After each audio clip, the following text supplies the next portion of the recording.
I have risked some open words. You've risked some open words when? When did you, when? With you. And we must speak open words. Der Antisemitismus in Deutschland, der kam dann später wie eine Feuerwand über mich. Auch aus vielleicht erklärbaren Gründen. Ein Volk jetzt mal nicht so hungern. Ich habe mir einen Teil zu der Unterdrückung der Deutschen beigetragen und haben sich ihr eigenes Grab geschaut.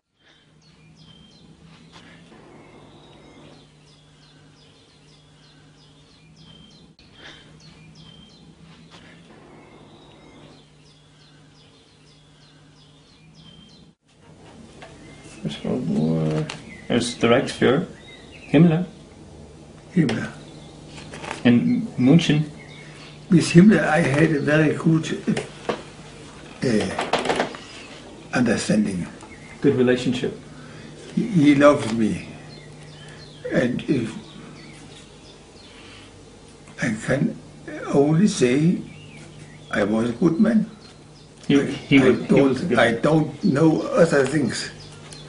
Did you love him? He loved you. Did you love him? Did you love Himmler? Once more.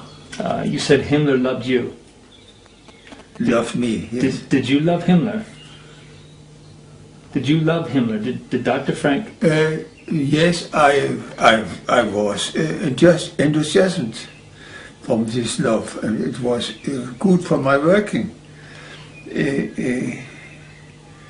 You respected he did all that he could to help me. If I was standing on Obersalzberg, I had much difficulties to get work done, get things done. He helped me. Would you call them on the telephone? Not too often. No, not too often, but you could if you wanted to. From case to case. Got it. Take him. He came some days to visit his Führer, Hitler. Yes. And then he phoned to me, come to me, I'm here. At the... and I want you to speak. At the Obersalzberg? Yeah. Wow.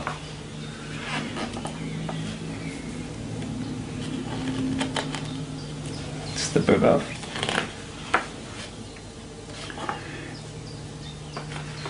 I must say he was a good man.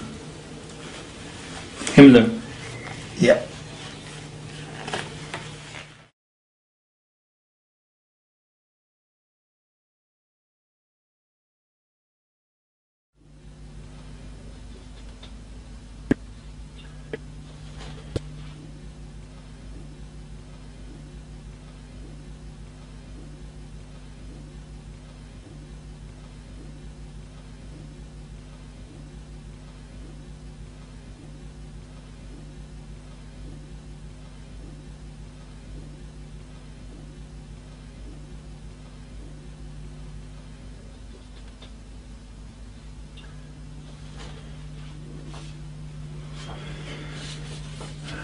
Das war ein Himmlerbefehl, den ich nur bestätigt habe.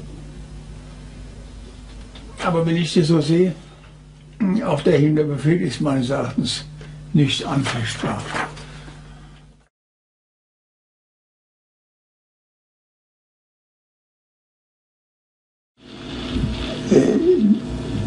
Zumindest der weniger bemittelten Bevölkerung erweckten, das ist auch klar. Und daraus lässt sich leicht politische Munition machen.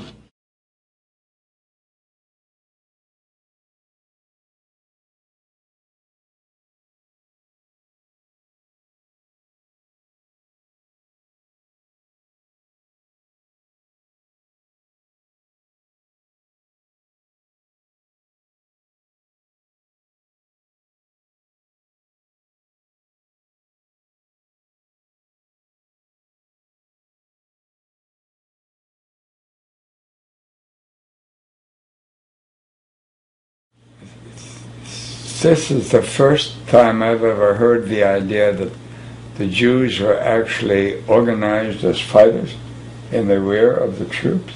That's part of his defense. Heard that story.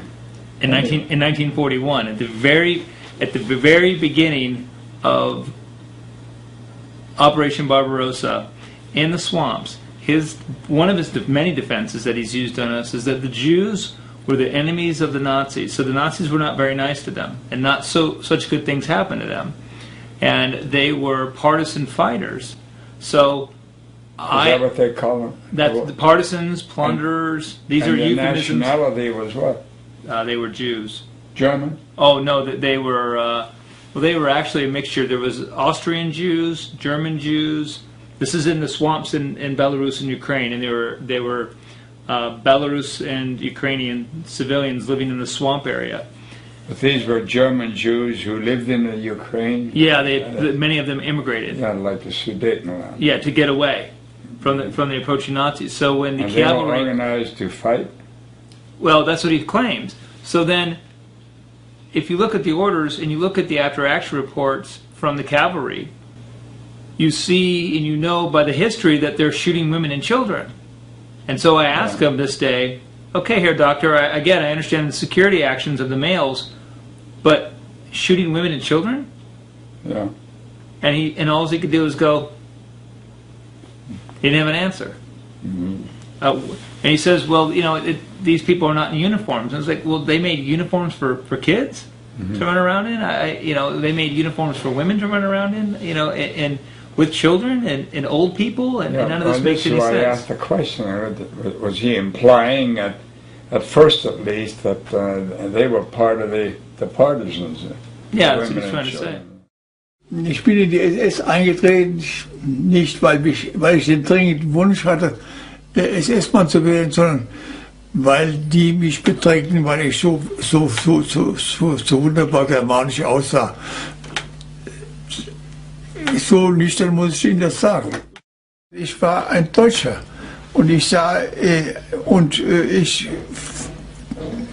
mich und sehe mich noch immer als einen guten Deutschen an. Man nennt das Patriot. Ich stehe zu meinem Land. Und mein Land waren die Nazis in dem Augenblick. Und das ist doch ganz klar, dass ich dabei war. Dass die Juden fähig sind, im Geldverdienen uns weit zu überholen, das wissen wir ja. Dass sie in der Hinsicht natürlich den Neid zumindest der weniger bemittelten Bevölkerung erweckten, das ist auch klar.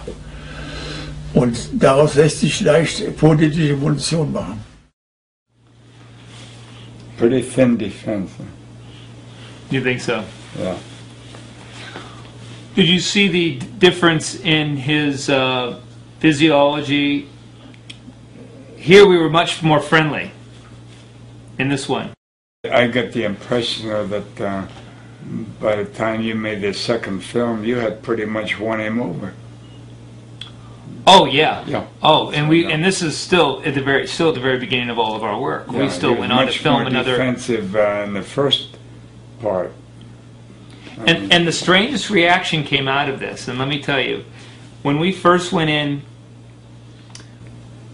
we figured out about 2 weeks before we went in that he had actually signed these orders in 1941. Prior to that, we were just going to interview him about his interactions with Göring and the Oval Salzburg and Hitler. When we figured it out, we knew that we had a new interview, a new type of interview on our hands, and we still didn't grasp how significant it was, but we had an idea. I was a young man. I was. Yes. The Reichsführer.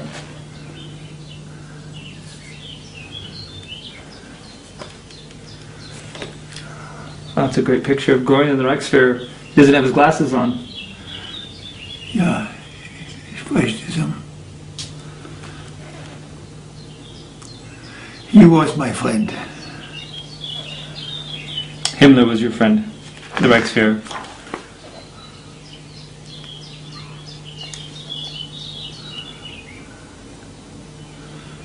If he saw me, his face was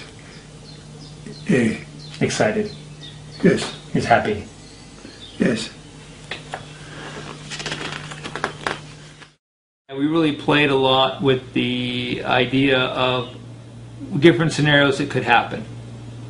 We put the orders in his hands. First, we got permission from him out of respect that we could talk about anything. And he gave us his word as an SS officer that we could talk about anything. Okay, there was no subject was too taboo. Fine. So, but he had no idea what we were going to ask him. So we spent the first 2.5 days interviewing him about Salzburg and being on the Russian front and being in Berlin and all these things and his interactions with Hitler and Himmler and Göring. Then from there, we had planned, I think we had about 5 scenarios we prepared for. If he would throw us out of the house, if he would really deny it, if he would fake amnesia. I mean, we just weren't sure where he would go. So we hit him with all this stuff, and you saw, and this is in the first video, and you saw his reaction. But then, after we started packing up, he totally changed. And when we walked in, he was in the first interview. When we first got there, he was arrogant, Prussian, Yeah. almost aristocratic, very proud and very. And you see him, his physiology start to go away, and the breathing and all of that. And then he, as we were leaving, he started to want to hold me all the time, and really wanted to. He must have hugged me 10 times that night, and wanted me to sit down next to him, and wanted to put his arm around me, and wanted to tell me the story about his professor, his teacher Marcus, the Jew, when he was going to school in Ostend in Frankfurt, and how he started to tell me about how the Jews were friends of his, and he grew up with Jews, and he knew Jews. And what's your thoughts on that? I think that would be perfectly normal procedure.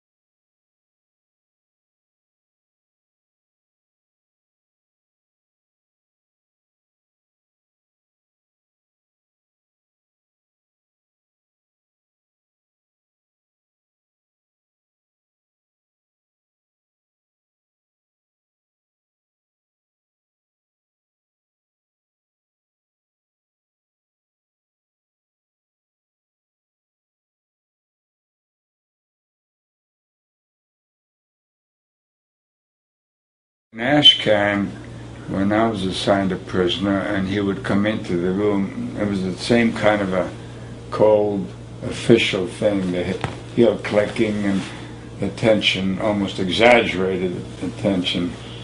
And there was that ice that had to be broken before I could get him to relax. In several occasions, I don't know exactly, I think whether it was Keitel or Jodl, when I invited him to sit down, he refused to sit down. He preferred to stand, which is kind of a reaction. But that got to the point where the second or third time they would come in, they would immediately head for the chair and sit down, which is an indication of the relationship that I was trying to establish being successful. So, yeah, I can. You're interpreting that correctly, and I would do it the same way. Die Judenfrage ist natürlich eine sehr schwierige Frage.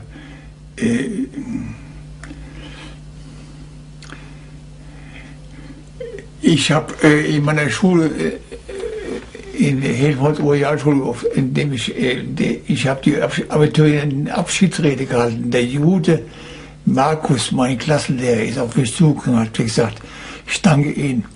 Sie haben Dinge gesagt, die nicht besser gesagt werden konnten.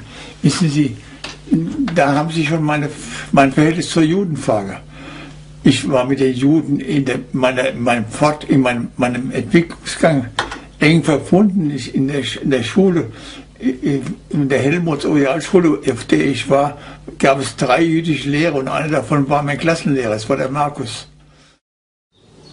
Do you regret the war yourself? Like Frankfurt was bombed and destroyed, and so much death and destruction. What are your thoughts and feelings on it? This was the governments. Yeah. Which made the war, and we were correct, and we have made our duty. But our feeling is another. You understand? Yeah, I understand. One another. Yes. You, for example.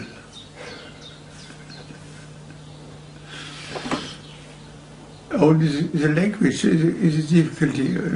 Oh, thanks. You speak really good English. My Deutsch is horrible, but your English is very good. How long has it been since you spoke English before me? 80 years? You learned 80 years ago. Never day. Two world wars are gone. I never spoke English, and now you are coming. I must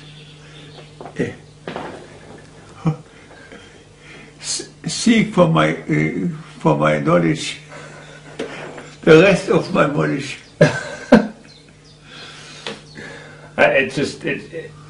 It's fascinating how you haven't spoken English in 80 years since you were a kinder at school here, and then I come and you speak perfect Deutsch or perfect English. But with difficulties. It's still. I mean, at 94 years old, you're going to have a birthday. What do you think about our tact here, our techniques? About what? About our tact with him, our techniques. What are your thoughts on? Well, I think you're absolutely on the right track. Yeah, I do. I think you did. Using my old chestnut, it's not old because I developed it in the last couple of days. You're obviously using common sense in dealing with him, and which I feel will go down in my grave, feeling that 99% of this interrogation technique and all of that is just plain human relations, common sense. Ich stamme aus einer Jugend, in der ich zusammen mit Juden erzogen wurde und mit Juden auch Freund war. Und die militärischen, die späteren politischen Ereignisse haben mich eben gezwungen, diese Entwicklung unterbrechen zu müssen. What do you think about our adorning a neo-Nazi sympathetic persona for this engagement? That's dangerous ground to walk on, I think. Yeah, we did it. Because, how was it received? Well, there was no other way. It would work only with a guy like that. Absolutely. A guy who was self-satisfied, smug in his feeling that what he had done was right, and the part that was wrong he wouldn't admit to, or he wouldn't even remember. No, I myself, and I don't know if any of my friends who could play that role. My fellow interrogators, of course, 2 of them were Jewish, and for them to pretend that they were neo-Nazis was pretty hard to take. But Hilti and Sensnick and I never went into that area. They knew from the start that we did not approve of the. Yeah, we had to adorn a more contemporary approach. Mm-hmm. Yeah, we couldn't go in U.S. military uniforms and do an interrogation. I mean, we had to approach him as comrades of like-minded My persona actually Yeah, going your in, position was a little different than it's that. yes, it's anyway. 2007, you know, versus and he's not a 1945, prisoner of war. 46. We're in his home. Yeah. We are. He's not under any kind of duress. He is free to come and go. He's free to throw us out of his home. And if we went in there pounding the table, saying, "Here, Dr. Frank, tell us about what you did with those Jews," he wouldn't tell us anything. He'd throw us out of his house, and that's it. So we had to think on our feet. Well, your whole scenario was different. I mean, you were not military. There was no war going on. We didn't have a sidearm. And next to him is a gun, Yeah. by the way. He's sitting there with a gun next to him. Oh, is that Oh, right? absolutely. He's got a 25 auto sitting there right now. I have That's pictures of it. interesting, yeah. Oh, absolutely. Uh-huh. Absolutely. When we're in his room, there's a gun sitting right beside him in the drawer right there. That's I took pictures of it. The Great War was not necessary, but it's gone. Yeah. It's gone. We must forget all what is false. We must see for the future. We must think for our children. We must think for our families and for our culture. That is important. Only important.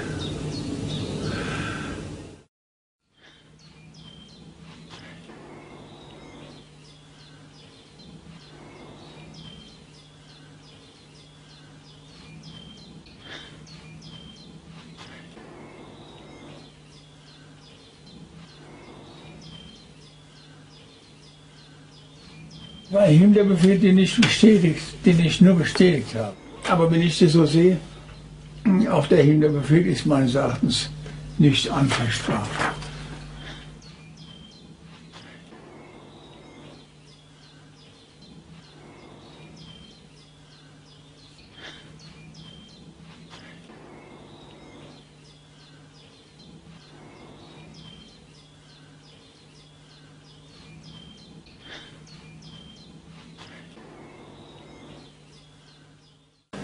I thank you once more. I thank you very for your visit. Oh, always. Thank you for having us. Very good.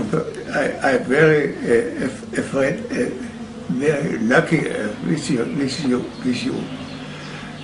We understand one another very good. I think so. I think we've developed a good relationship over the year.